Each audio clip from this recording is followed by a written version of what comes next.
More kitchen knives coming at you. Alright, this is now the TwoSun, as you can probably see by the box there. This is the TS507-DM Nakiri. This is part of their red and black beefcake, as I'm going to call it, series, I guess. I've already, in the past, taken a look at the chef's knife for this, but yeah, here we go. Kershunk. Let's go ahead and get some of this box out the way. And yeah, we have a very, very neutral handle there with, many layers of red and black G10 laminated there. With a nice forged bolster sort of thing going on there. Obviously, it's a fully full tang. And yeah, it's not too bad as far as balance. Nakiris are a little bit different in balance than a Santoku or a chef's knife will be, but it's basically right there around the bolster. We got 2 pins going on this one instead of 3. And yeah, this does have that nice Damascus kind of patterning going on there with what they end up saying is like 67 layers or whatnot. But yeah, it's mostly just for look. We also have the hammer pattern going on kind of up here and the top half of the spine. And the reason why I said this was beefcake earlier is that the chef's knife, this as well as the Santoku, which I will take a look at in a little bit, are quite a bit heavier than a lot of their other knives are. How heavy, you may ask? Well, let's find out. And for this, with my tiny ass little scale, I do actually need to break out a little piece of cardboard to help me out.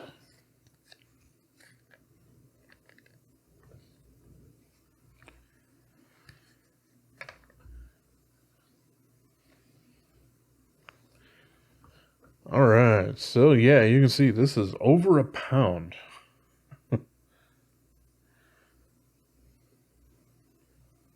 Wow.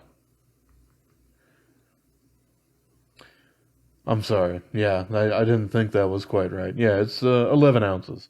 16 ounces would be a pound. So yeah, it's like 315 grams. It's quite a weighty little beast. Which, hey, if you're using it for cutting things and whatnot, helps to have some gravity help you along the way. Here, I'll go ahead and bring out my cutting board so I don't mess up Totoro and friends over here in the background. But yes, like most Nakiris, it's going to be very, very much straight going on the blade here. There is a little itty bitty amount of a curve, but it basically occurs right around here towards the tip. So this guy is a little bit more traditional of a Nakiri. So you're not really going to be doing a whole lot of rocking cuts like you would with a chef's knife or possibly even a Santoku, where you will kind of keep the tip there. And you can, but it's really not super designed to do that. This is much more an up and down, let the gravity do the chopping for you kind of thing. Well, you know, if you're super crazy and chef's like, you'll use the knuckles of your hands or whatnot to be out of the way. In all honesty, I don't. Most of the time I'm doing this. But I also very, very, very rarely cut myself in the kitchen. Because whenever I'm cooking because I enjoy it. I'm not cooking because, oh my God, I have kids I need to feed before soccer practice or something crazy like that. So, without any stress in the kitchen, I can take my time, do whatever the heck I need to do. Like, I can do all that sort of stuff, but most of the time, it takes more concentration than me just wanting to hold something the way that I want. And, that's the way it works. So, with these guys, I do really think that the pinch grip on this works out quite well. Nakiris usually are, they're about this tall. They do vary a little bit, but they're not, like huge, gigantic, tall, 4 or 5 inch tall Chinese cleavers or anything like that. But a lot of Japanese cutlery really isn't designed around using a pinch grip. A lot of times you'll see, especially like in sushi shops or whatever, they will actually use kind of this sort of thing. And that works quite well if you're doing drawing cuts on something, which is why, you will see sushi chefs doing that with a lot of those things. Yeah, just something to keep in mind. Usually with Nakiris, especially a traditional one, doing a pinch grip isn't exactly the best option, but yeah, it's super super comfortable with this guy. I really do like it. Something that I did actually forget to mention kind of up front is the core steel on this, which is 10CR 15 MOV or 10CR 15CR MOV, blah blah blah, whatever. It's basically their Chinese equivalent of a VG10 sort of blade steel. You can, and I know that a lot of those blank CR blank steels do get a lot of flack, especially from pocket knife owners. And that certainly makes a lot of sense because 8CR13 and 5CR kind of suck. But a bit of a different way that you can kind of look at those steels, and there are quite a few of them out there, is they're kind of think of it as like open source for software or something like that. There's the 10CR15 MOV in here is kind of like an open source equivalent of VG10. VG10 is a steel manufactured in Japan by Hitachi, and this is kind of like a generic and open source kind of version of it. It's kind of like a bit the same as looking at that high-end steel. We're talking about M390, which is made by Bowler. But Crucible also has their version of it, which is basically the same, which is CPM20CV. And Carpenter even has their own version of it, which is CTS204P. It's all basically the same metallurgy, but different companies are making it. And so you can just kind of think of this as a generic VG10-ish kind of thing. That being said, there is something to say about a specific steel when you're talking about something like VG10 or those others that I had just mentioned, because they are coming from a single known source.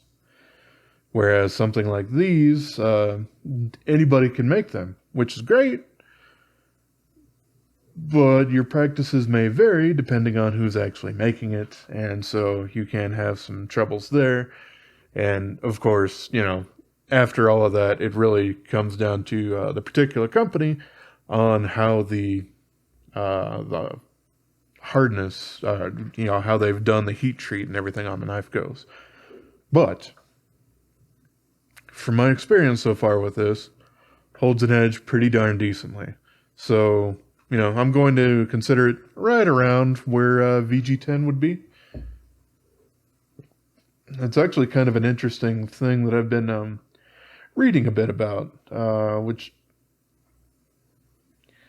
actually intrigues me a little bit, because from what I'm hearing, there was basically one company in Japan that was doing any of the exports for VG10 and other Japanese steels, and they stopped doing that a little bit before the pandemic hit.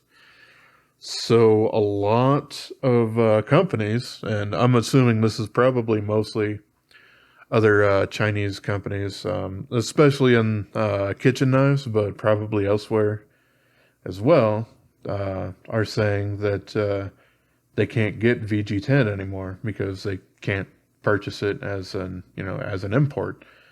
So they're probably using 10CR15 MOV. And it is a little interesting to me because there are some other companies out there who are making some pocket knives that are claiming they're actually using VG10 or VG10 clad Damascus in their knives. Let's see. I've certainly taken a look at that Samur knife, but there's also others who've done that. Kaiser has it in quite a few of their knives. And I'm actually interested to see if possibly they still have a large enough stock, if they actually did have actually imported VG10, or if they'd always been basically using 10CR15 MOV and using it as the more colloquially accepted name of VG10.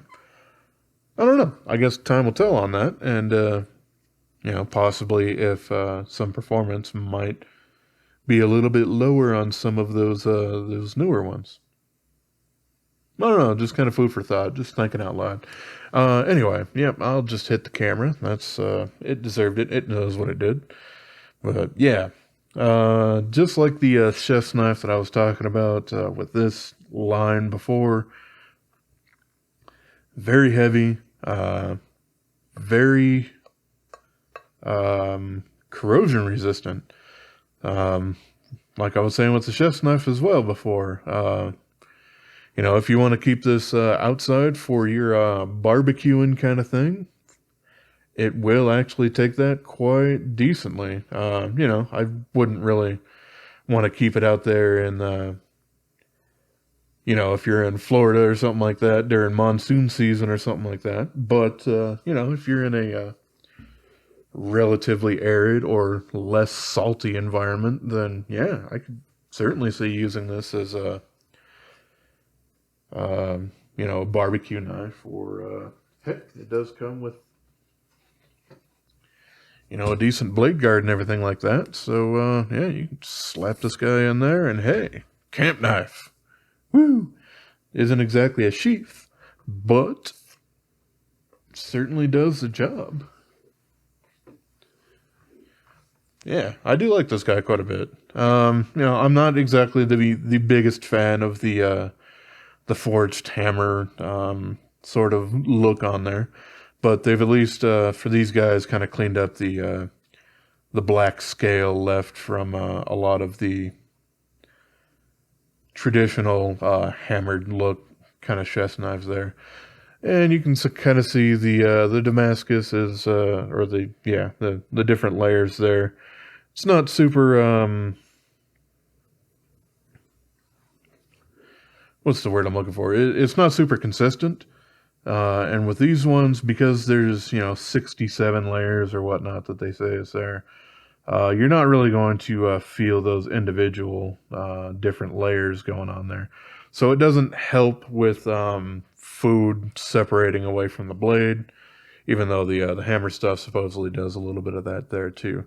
This is mostly for decoration because there is so much of a thick amount of this 10CR15 MOV on here that it doesn't really need to be a core steel. It could just be it by itself. But hey, I do like the look of that. Just kind of adds a little bit of visual flair to it. The fit and finish on there, kind of as I'll mention in the last sort of thing, is pretty dang spot on. Unless I am absolutely trying kind of right here on the end. I really can't tell exactly where the G10 stops and the steel starts.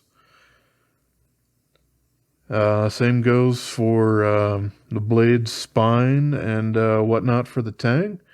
And the two pins on there, you can actually, they're very, very smooth feeling, so it was kind of purposeful. But they do stand just slightly proud. Yeah, I don't know exactly if I can quite get exactly it, but I can see they're sticking up maybe like a, less than a millimeter kind of thing out there. But they do perfectly follow the contour. So yeah, they're very seamless, very comfortable. I do like it. If you are one to try to do a lot of the European style sort of things, you do want to keep in mind that the end of this one right here can, like I'm using the pinch grip here, and kind of going back there, you can see it'll actually poke you in there. It's because generally these knives are designed to be held a little bit further back, usually with your finger on there. So this would be a little bit more traditional for how you would probably want to hold a Nakiri. So for this knife, it works perfectly fine. For the other two in this series, the chef's knife and the Santoku that I will take a look at in a little bit, a little bit less so for that. Just kind of a little bit of a different world kind of thing going on there. But yeah, I mean, blade's great, nice and sharp. It's got a little tiny bit of belly up in like kind of the top third there. No tip at all whatsoever on these. It's a Nakiri. That's just kind of the way they are. They're designed for chopping veggies and whatnot. So there you go. That is the TS507-DM.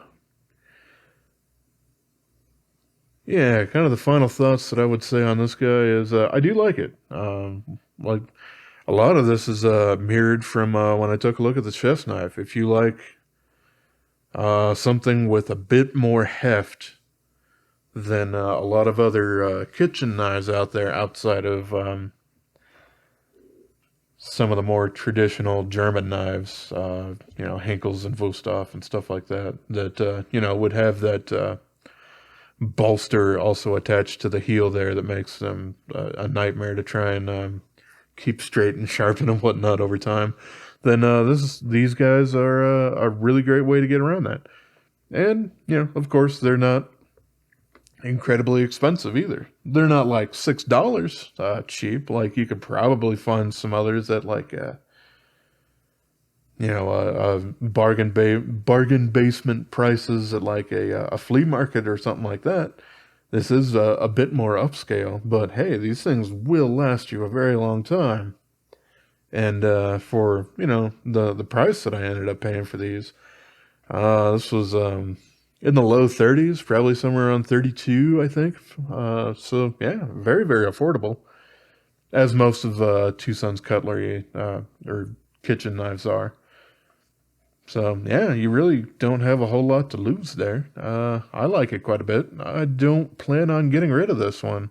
It might not be the Nakiri that I always reach for, but when it's there, I'm certainly going to be confident that it will do exactly what I want and feel exactly the way that I want. So, all right, that's the TS507. Fun little knife, super heavy. And yeah, as always, I appreciate y'all for watching. Have yourselves a wonderful rest of your day, yo.